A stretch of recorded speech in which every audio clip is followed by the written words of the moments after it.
Hello everyone, welcome to Master Main Classes series. Today we'll be seeing some important aspects with regard to very complex topic, that is why. There are 3-4 important questions that we have to answer, which is also there in the thumbnail. Okay, that I will write it again here. India why India is always talking about skilling. Why we are talking about skilling always? This is important. This point we have to answer today in the class. Along with that, why we want to shift,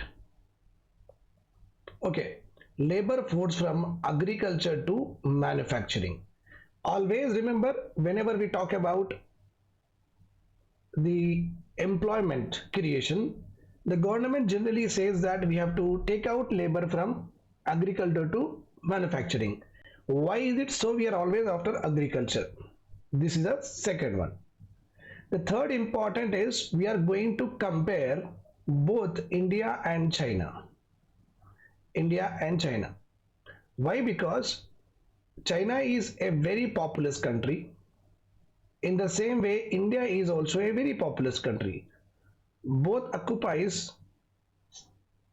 India occupies first position, China occupies second position according to latest United Nations population report. So both occupies first and second position across the globe with regard to population. Right or wrong? Yes.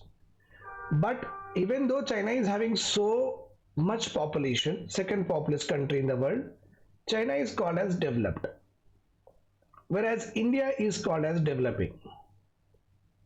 What are the structural problems that we are having, because of which China has got ahead of what India over a period of time, even though both are having highest population across the world?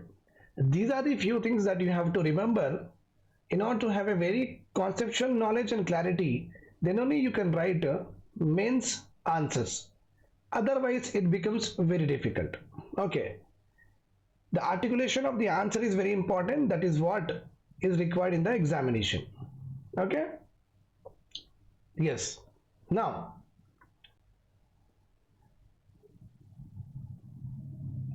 from the journey, if we see, we are having developing country and we also have a developed country here, that is China. Developed country, right? Now the question was very simple: why we require skilling? First of all, let us also talk about what is the meaning of skill. Skill is nothing but ability to complete a given task. Ability to complete a given task, it is called as skill. And one more point you have to remember, this skill over a period of time will also become very obsolete. When it becomes obsolete, then you have to do what? You have to go for upskill or you have to go for reskill. Why I am saying like this? Just imagine a point here. Once upon a time, there were people who were doing what? Typewriting.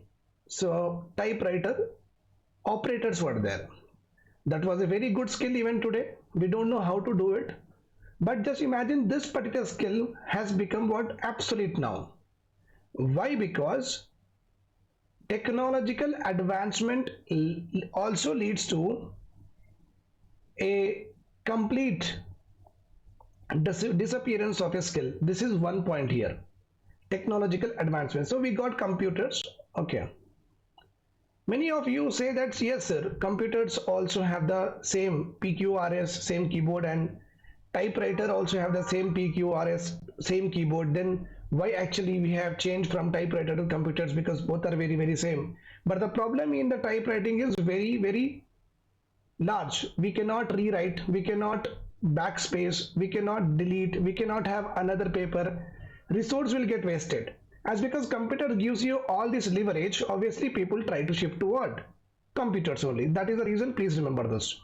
Okay, if you understand things like this only, then only it will help you in the examination. Okay, so we were talking about skilling. Before going into the skilling aspect, we are talking about what is the meaning of a skill. Ability to complete a task is called a skill, and this skill over a period of time will get obsolete because of technological advances. The example I have given here is typewriter and computer. Another important aspect about skill is, okay, when the skill will become obsolete. Another example or another factor is when everyone knows it. What is it? When everyone knows it. Remember this point, that at that point of time, when every one of us get that particular skill, no, then also the skill will become what? Obsolete. Then also the skill will become obsolete. Just imagine two-wheelers are there. Every one of us know how to drive a two-wheeler. Most of them, all of them, okay, we know that how to drive. Many of them may not know, but they can learn it very easily. It's not a bigger skill also. That's why for two-wheeler riding purpose, okay, we will not pay. Then you can argue, sir, it is because of Rapido, etc. So we are also paying. Okay, this skill is still in the market. People are taking it. But remember this point, people are taking this particular service of Rapido bike because either they don't want to drive. This could be the reason. Don't want to drive. Another one is here, it is very cheaper. Okay, and those who are not having a two-wheeler, they have to put a lot of capital expenditure, means they have to buy putting 1 lakh rupees. So, and time and energy drain all will be there here. That is the reason people are having many other reasons to opt for a Rapido bike. So I'm not talking about it, but at this point of time, will you go for a two-wheeler, what I say is that driving school? You will not go. But four-wheeler, okay, many of us does not know about four-wheeler driving. That's why what we'll do, we'll hire the four-wheeler driver. So this skill is under what? Market. Suppose we become so rich, our country become like Viksit Bharat by 2047, every households will have a four-wheeler, then every one of us know how to drive it, right? At that time, again, this particular skill will become what? Futile. Again, that skill will become obsolete. So there are two important reasons are there where the skill will become obsolete. That is the reason you have to go for what? Reskilling. That is what we nowadays the market is demanding, that if you are good at C or C++ language, and many of the graduates are having C++ language, but now people want Oracle, people want AWS, new skills they want to take are not yours, because these skills have become, everyone knows it. First of all, supply is a lot, plus this is absolute, this is a primitive one, so we got technological advancement also. So at this point of time, you are clear about two facts. Okay, we have discussed what is the meaning of skill. We have talked about two important factors that makes the skill obsolete. Okay, fine. Now the question here is, why India wants to go for increasing, why India wants to shift the labor force from agriculture. Labor force is nothing but anybody in the age group of 16 to 59 years. We call every one of us as labor. Why India want to shift the labor force from agriculture to manufacturing? Okay, why not from service to manufacturing? Why not to service to manufacturing? Here complete ball game is resting with only two important aspects. One is skilling. Okay, another one we are having is job creation capacity. Job creation capacity. Another one we are having is disguised unemployment. These are the three main aspects which are going to solve, which will solve the problem of our employment in our country. Okay, these are the three main aspects. Now just imagine a point here. I will ask you whether the agriculture is a skill sector or not. Many of you may say that yes and no, but the answer here is no, agriculture is not a skill sector. If anybody tells you that take care of this farmland and tell you that in this bucket 2-3 buckets of water you have to give, and this half bucket of fertilizers you have to pour, and you have to continuously monitor. Could you do it or not? Yes, you can do it. So here skill is not required. Here the skill is not required. In service sector, whether it is doctor, whether it is like me an educator, whether it is a chartered accountant, whether it is a transportation like airways, railways, okay, buses, bus driving, etc., whether transportation, banking and finance, okay, and trade and repair services, etc., all of these are there. No, all of these are there. They require some kind of what? Certification. They required some kind of educational qualification. They required some kinds of training. Then only you can perform any of these tasks, otherwise it is not possible. That's why service sector is a skill based sector. Without possessing the skills, you cannot work in service sector. Whereas you can easily work in what? Agriculture sector, even though you do not have any kind of educational qualifications or you do not have any kind of skills. That's why you are called as labor here. Here you are called as employee. Now manufacturing is such sector where you require both skill and unskilled population. You require both skilled and unskilled labor force. This is where this is why the government want to promote the manufacturing sector in our country. We are always talking about Make in India program. We are trying to increase the manufacturing share also with the help of various schemes like production link incentive schemes. So basically our focus is to increase the manufacturing sector so that we can increase the employment in both of these areas. Okay, now just imagine a point here. In agriculture already we are having what? Disguised unemployment is there. Disguised unemployment means the number of people required in the agriculture sector are more than what are required. Okay, like a farmland is there, or agriculture land is there. 5 members of the family are working. One member, Deepak, went to Hyderabad, came to Ashok Nagar and started preparing for the competitive examination. When he was there, then also this particular agriculture land gave 10 tons of tomato. When he went to Ashok Nagar for the competitive examination, then also the production of this farmland was 10 tons of tomato. It means what? He is disguisedly employed, means his productivity, he is not adding anything to the production, right? So agriculture sector is already burdened with disguised unemployment. And who are there in agriculture sector? Unskilled population. Unskilled population, can they go to service sector? No, because service sector requires what? These kind of certifications, qualification.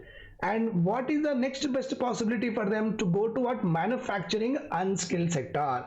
In manufacturing, you are labeling a water bottle. Okay, you are filling what? Water bottle. You are branding or you are packaging something. This does not require a skill.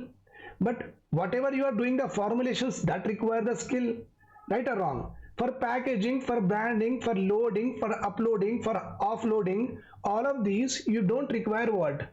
You don't require skill. That is the reason manufacturing sector is one where you require both skilled and unskilled population. We cannot push the agriculture sector people into service sector, but because it requires skills, that's why you have to push them into what? Manufacturing, unskilled population. Okay, so that's why government of India is promoting skilling. Okay, and one more important point I will tell you why skilling is being promoted. First of all, skill will give you what? More wages, better wages you will get with regard to what? Skill. Okay, just imagine a point here. Okay, suppose you are a normal auto driver, you, me, everyone, let us assume that we are all a normal auto driver. Okay, so per month if we are able to run the auto, so we are earning around 20,000, like that, let's suppose. But after this Ola, wait for a second.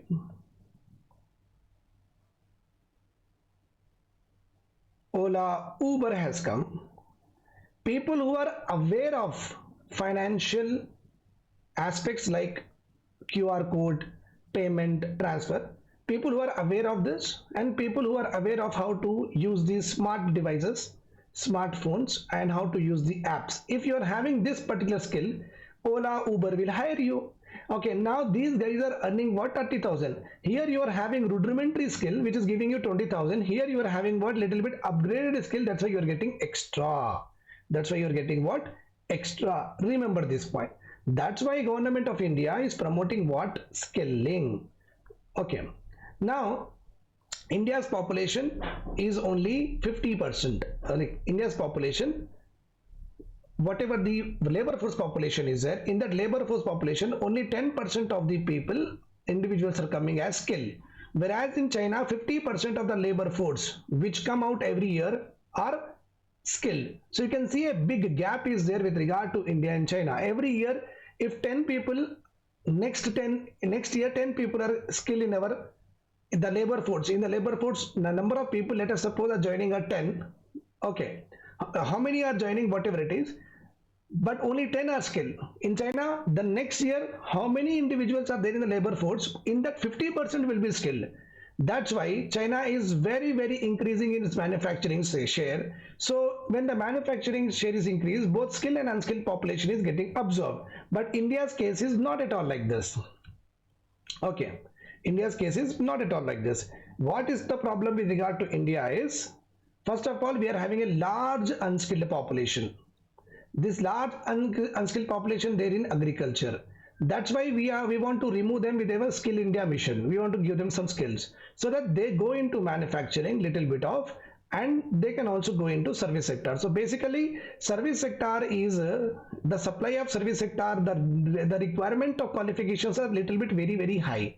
So when we give little bit of skills, they get absorbed in manufacturing sector. That's why National Manufacturing Policy of 2011 has actually had objective to create 100 million jobs. 100 million jobs. Why? Because when we give skill only, they will get absorbed in the manufacturing. 100 million jobs will be created, and India, with the help of this manufacturing policy, want to increase the manufacturing share to the GDP from around 10%. We are having 25%. We want to increase with regard to the GDP, but this is not happening in our country even today. Even today, we are not able to increase our manufacturing share from 10% around to 25%. That is why the problem of unemployment is continuously persisting in our country. Continuously persisting in our country. Okay, so here we are having China, here we are having India. So what is happening? China is having what, 50% of skilled population is coming. Okay, lot of investments are coming, FDIs are coming in China for the manufacturing plants. Their population is getting what, absorbed here. India, only 10% of them are skilled. That's why less investments are coming. That's why less employment is being generated. Agriculture, India cannot touch because already overburdened with the labor. Service sector requires special qualification, education from the very beginning. So that much of population will not get absorbed in service sector for sure. Okay, that's why India is lagging behind China because of not keeping pace with regard to what, skilling population, not keeping pace with regard to increasing manufacturing share. That is the reason we are always after manufacturing increase of increased share in the GDP. I hope this is all clear to you. A small advertisement, TSPSC, already we started this. Okay, all these papers, okay, mains test series along with what, okay, mentorship will be given to you. Please do connect to me on this particular number, 970-177-2187. The details are given here. Don't miss the opportunity. The notification that are going to come this year will be the almost like you can have a break for 2-3 years more. So 2-3 years you want to study or you want to get crack in this year only, you should only decide it. And for UPSC PSIR main classes, all the details are given here. You can connect to me. I will give you a clear-cut roadmap, and make sure that you cross 350 marks in the PSIR for sure. Okay, this is all clear to you. Thank you for listening to me. Do subscribe to the channel. Do share it all of your friends. Take care. Bye bye.